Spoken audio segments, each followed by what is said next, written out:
Welcome. I'm Delia Quigley. Join me as I take you from my humble beginnings as a resistance activist to Delia, what? It's resilience, not resistance. Well, resistance helps build resilience, and I've got plenty of both. Welcome to Five Body Wisdom. Interviews with ourselves. In today's episode, we're stepping into the quiet, fierce, beautiful territory of the human spirit, where women find strength even when they feel that they have none. Okay, Delia, so what exactly is resilience? For those who had to look up the word or want to look up the word or ask ChatGPT, well, resilience is the ability to adapt well in the face of adversity. It's about bouncing back from difficult experiences and not just returning to the way things were, but thriving and growing stronger. These are the moments that change us. Moments when the weight feels too much, when the road ahead seems impossible, and yet something inside, quiet or wild, says, go ahead, try anyway. That something is resilience. Okay. A natural human rite of passage? All right, how about an example? Well, the resilience of old age, for one. Recently, I was visiting friends, and much of our conversation was about surviving the invectitudes of an aging body-mind. Yes, the 5 human bodies are challenged, sometimes beyond their limits. Or perhaps it's a woman's story about caregiving a loved one, or the grief-stricken mother who lost her son to addiction, or simply going to a job interview after multiple rejections, a seemingly small yet profoundly resilient act. Or how about the woman who left a toxic relationship, ended generational trauma, or the one who said no for the first time? That's resilience. All right, Delia, so how does resilience affect a human's 5 bodies? All right, well, when we think of resilience, we often picture grit, endurance, and strength. But resilience is more than survival. It touches every layer of who we are. It shapes our bodies, our minds, our energy, our knowing, and even our connection to the sacred.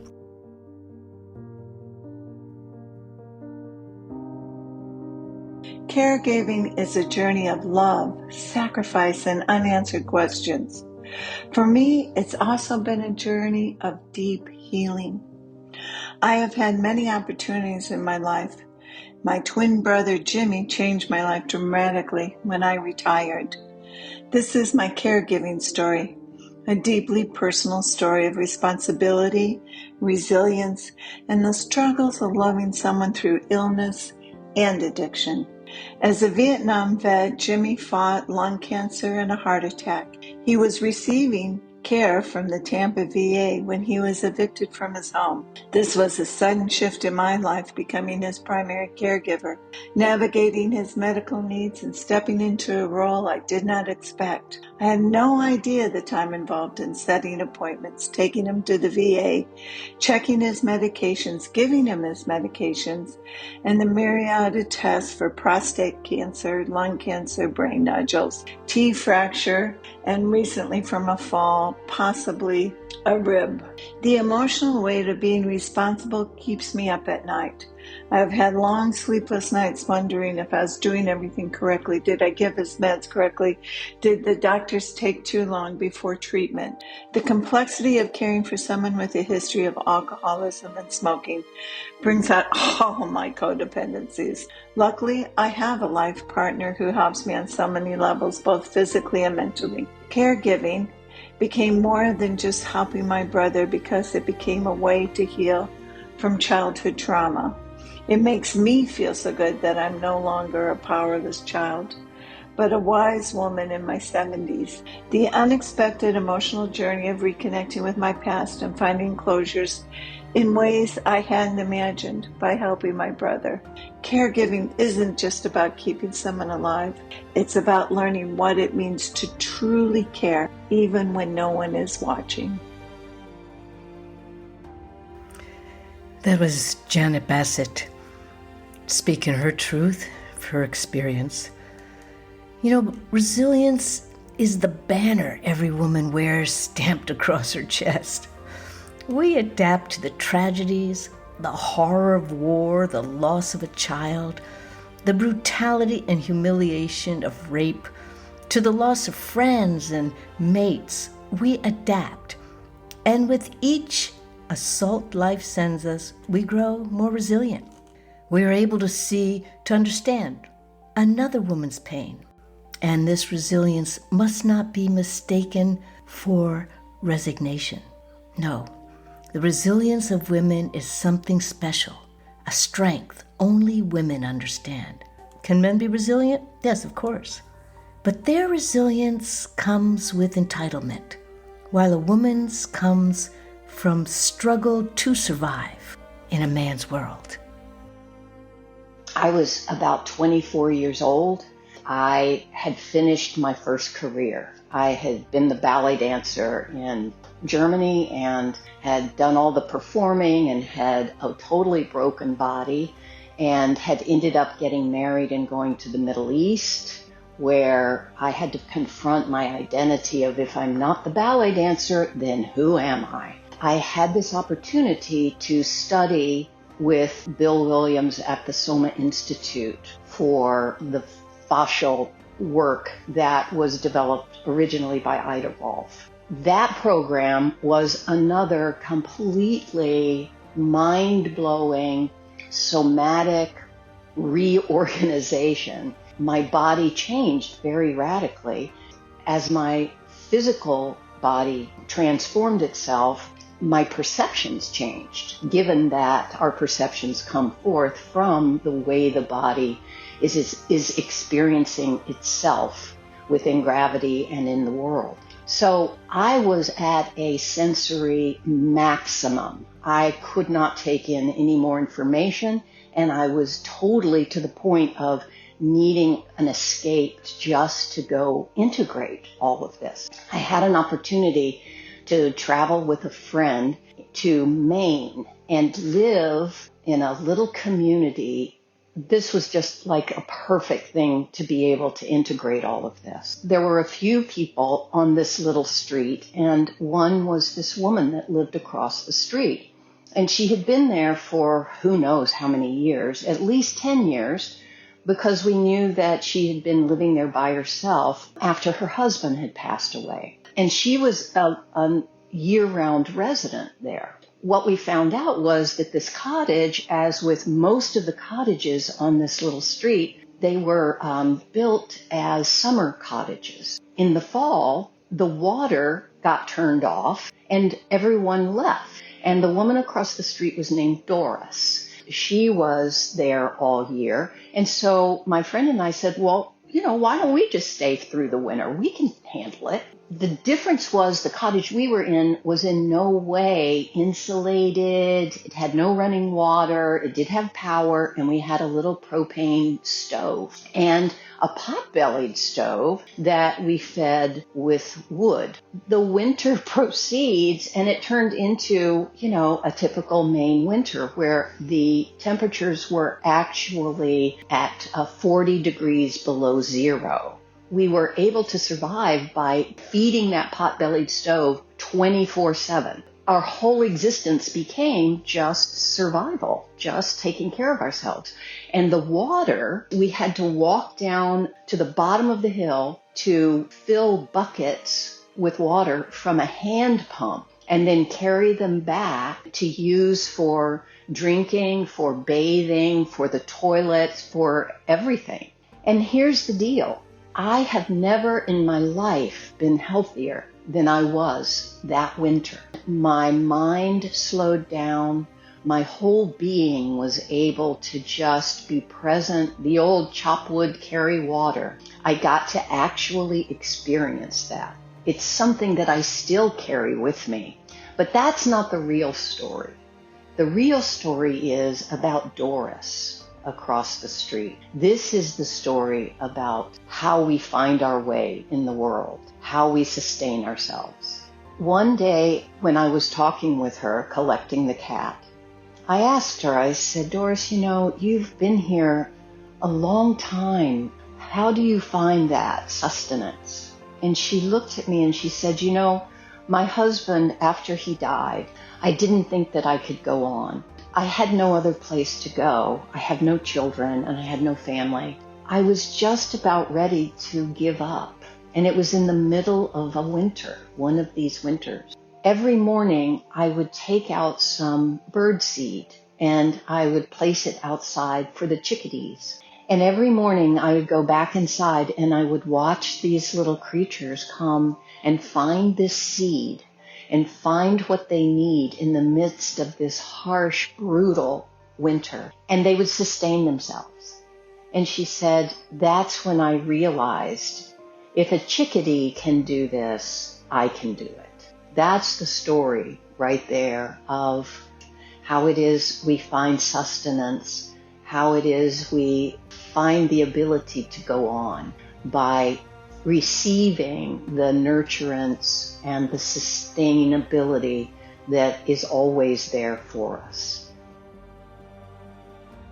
That was Marcia Ward, as you heard, recovered professional ballet dancer and Soma structural integration practitioner. You can read more about my guests on my contributors page here on fivebodywisdom.com.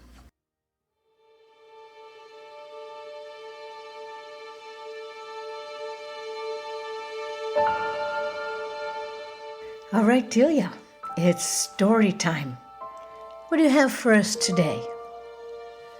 Actually, I'm going to let someone else tell her story, but instead I'm going to give an introduction to it. So, the year was 2000, and Veronica was a student of mine in yoga at the Still Point Schoolhouse, and I was holding a women's retreat at Genesis Farm. Usually I held it in November. It was my first one, and Veronica was one of the participants. I'd brought along a few coloring books of mandalas, along with some crayons and colored pencils and pens, and I put them on the coffee table there in Bread and Roses in the living room, and I told the women that in between different sessions, they were just relaxing to choose a design, a mandala design, and color it. And so, over the course of the weekend, that's what they did. And come Sunday, just before we were going to do our closing circle, we gathered again in the living room of Bread and Roses, and Veronica asked me if I would read her mandala. And, well, I'd never done that before, and I was a little taken aback, but I thought, hey, why not? Let's see. Let's see what arises from that. So she handed me her colored image of the mandala, and I looked at it, and I wasn't sure what would come forward for me. But then as I gazed at it longer, I saw an amazing pattern begin to emerge. Here was a woman who had suffered greatly. I could see it in how the outer rim of the mandala was in deep, dark colors, blacks and dark browns, and yet as it went closer into the center of the mandala, the colors changed. They got lighter, they got brighter, they became more celebration, more beautiful, more joyful. And I said to her, what I saw that in her past there was this great suffering, but that somehow and over time she had found a peace, that she had found joy and happiness. So I reached out to her 25 years later and asked if she'd be willing to tell her story and to speak of the resilience that came from those early experiences and how they played out in her life. Here we are. Here's Veronica Ruckwitz. When Delia asked me to share my story about resilience, part of me panicked, but also I felt a sense of relief. So I want to share something really personal with you. My hope is that by sharing my story, someone out there, maybe you, will feel a little less alone, a little more seen, and a little more empowered to keep going. So let's start from the beginning, or at least for me, when everything changed. I was 7.5 years old when I lost both of my parents. My father murdered my mother, and just like that, 7 of us were orphaned. I don't think there's any way to fully explain what that kind of loss does to a child. I was terrified. Life became about survival, moving from place to place, navigating unsafe environments, never really knowing where I belonged. I developed major abandonment issues. I became a people pleaser. I stayed quiet when I wanted to scream. I put others first, not because I was selfless, but because it felt safer. Throughout my life, I experienced moments that shook me to the core, being humiliated, excluded, and worst of all, not being believed when I spoke up about being sexually assaulted. To be told that it was my fault, that still stings. And then not long after that, I lost my closest biological sibling in a car accident.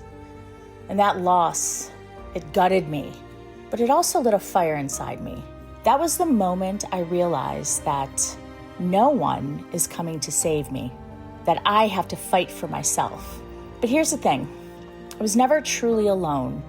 Even in the darkest times, I always felt a presence, a guiding light, call it God, call it spirit, whatever it was there. I talked to it in my quiet moments, and it gave me strength when I had none. I remember 2 specific times in my childhood when I had asked for help, real help. I asked my guardians to let me talk to a therapist or a social worker. I didn't know exactly what I needed, but something inside me did. That voice saved me. Therapy saved me. And later in life, yoga became my saving grace. I'm incredibly grateful that I chose a partner who is loving, forgiving, and willing to do the work when our relationship needs it the most. That kind of partnership is everything, and I'm so grateful. Recently, I made one of the biggest decisions of my life. I left a 30-year career. It was something I loved, something that provided financial stability, but the industry was shifting and my body, especially in the thick of menopause, was screaming at me to slow down. So I listened, I left. I enrolled in a coaching program to become a certified health and life coach. I was terrified, I doubted myself daily, my brain felt foggy. I worried I was too old, too behind, too not enough. But the truth, it was exactly what I needed for my growth, for my healing, and for rediscovering my purpose. Helping others has always been my calling. And through coaching, I found that when I help others, I help myself too. Financially, the transition has been slow, but I've learned to trust that when I do the work and also rest when I need to, things will align. I've always believed that. Life isn't fair. I know that deeply. But I also know this: gratitude, yoga, a strong support system, and the courage to ask for help. These are the things that keep me going. So to the women listening, you are strong. Even when you don't feel it, even when life knocks the wind out of you, you are magnificent. Find your people, reach out, ask for help, celebrate the small wins, and know that with every step forward, no matter how small, it's a victory. And before I go, I want to give a special shout out to Delia. She came into my life in the early 2000s as my yoga teacher. She helped me live a more holistic life through food and movements. So Delia, thank you for being a light bearer and a teacher to so many women, myself included. And thank you for holding space for my story.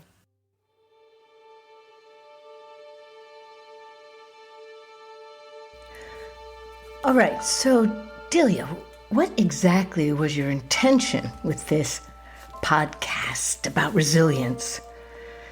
Well, I want people to know they have something inherent within them that when they recognize it with awareness, it can help them to overcome all the difficulties, the trauma, the tragedies that occur in life. We are an amazing organic species that can adapt and evolve. We have all the tools to do so, and yet we choose to step back and live in ignorance so often and not explore our full potential. How does resilience show up for me at this point of my life? I love this question. So, according to the American Psychological Association, resilience is the process and outcome of successfully adapting to difficult or challenging life experiences. What I would say is that, yes, definitely, my life experiences have been challenging, but I've always remembered a quote by Maya Angelou that said, "I can be changed by what happens to me, but I refuse to be reduced by it." That was a very poignant thought that resonated with me throughout my childhood. It was difficult. I'm not going to pretend it was anything but that, especially being born into a country where my skin color by itself was going to attract negative attention. But what I can say is that there was a feeling within me that I just knew everything was going to be okay and everything was going to be great. So for me, resilience, at this point in my life, I know that life happens for me and not to me. I don't know who made up that quote, but it's a Stoicism philosophy, and it's the ability to change and adapt. And my childhood was the grooming ground for me being able to do all of that throughout life.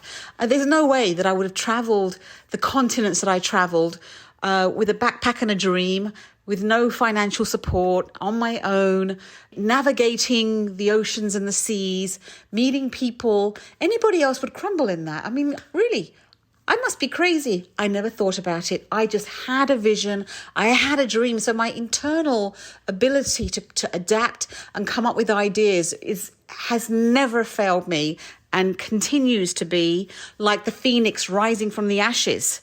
I have the ability to maintain an incredibly positive spirit, even in the face of adversity. There's nothing that stops me. I get an idea, I go for it. So for me, resilience is I'm like a dandelion, which is the flower of resilience, and I have the ability to thrive in the most inhospitable places, and I always find the brilliance and the wonder. I'm just inspired by life. We just heard from Kuldip Rao, world traveler and fabulous astrologer, once again contributing graciously to Five Body Wisdom, interviews with ourselves. So Delia, let's go back to what you said in your introduction as to how resistance builds resilience. Oh yeah, and that I have plenty of both? Well, resistance is often your first response to discomfort, whether it's change, loss, uncertainty. Instead of avoiding or numbing it, when you engage with what challenges you, you step into a place of growth. And naturally, resistance leads to struggle and suffering. Now, these aren't signs of failure, but they are indicators that you're stretching beyond all your old limits. Struggle can define you. Struggle can refine you, while suffering reveals where you're still holding on, still learning, still transforming. This is just the nature of being a human. From that place of extreme discomfort, resilience is born. True resilience isn't about becoming harder or more armored. It's about becoming more open, adaptable, more wise. Each time you endure, you emerge stronger, not in spite of the struggle, but because of it. Well, okay, Delia, so in summation, resistance births struggle, struggle breeds resilience. This is the sacred cycle of becoming. Exactly. And I'd like in this moment, those of you listening, to pause and reflect on your relationship with resilience. Give yourself the gift of this moment to recognize the strength that has brought you this far, and even greater strength that will carry you forward. Bring your awareness to your breath. You don't need to fix anything. A simple inhale with awareness will do fine. You don't need to force anything. Allow the exhale to lengthen, gently releasing tension. Just notice that you are here, present, in your body, in your mind, breathing, capable, and resilient. Continue to take a few cleansing breaths.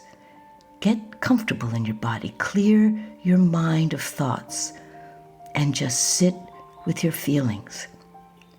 Oftentimes, without even realizing it, you carry the weight of your days in your 5 bodies, in your breath, in your posture, in your thoughts. But right now, in this moment, I invite you just to pause, breathe, and reflect.